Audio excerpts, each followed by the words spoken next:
Trošku som sa v tom zamotala, takže ešte raz. Tvorba začína tým, že si vytvorím nejaké pozadie, na ktoré potom už aplikujem ten obraz, ktorý vychádza z veľkej časti z mojho vnútorného vnímania, cítenia, tej osobnosti, toho prostredia a toho všetkého, čo nás tu obklopuje. Áno, je to ako aj tu, proste u mňa doma udržujem tu perfektný poriadok v rámci možností, ale rovnako sa snažím napojiť aj na toho človeka, pre ktorého to tvorím. Áno, toto je moje médium, sushi. Už mi tu zanechal aj niekoľko otlačkov, ktoré potom budem musieť nejako zamalovať. Ale je to moje médium a moja psychická podpora, keď sa potrebujem napojiť na toho človeka, ako teraz tvorím pre Sáru, hello Sarah, v Amerike, tak chce to veľa mentálnej energie a snažím sa spojiť s ňou, vnímať, čo má rada, aké farby by si rada by jej urobili radosť.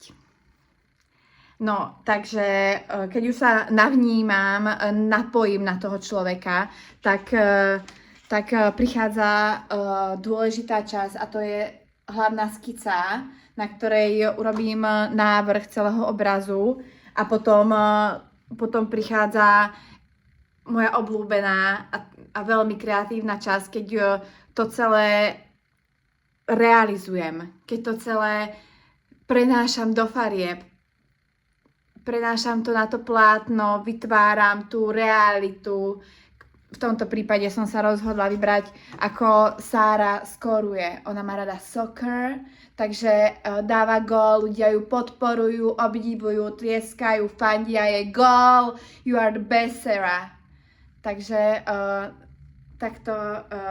toto je jedna z fází môjho umeleckého tvorenia, keď som už vytvorila tento krásne pozadie a skicu. Skicu, ktorú budem realizovať, budem to ďalej rozvíjať a zatiaľ sa s týmto lúčim, budem sa tomu dneska venovať. Veľmi sa na to teším, vonku je krásne a ja sa cítim nabitá energiou, pretože je tu jar.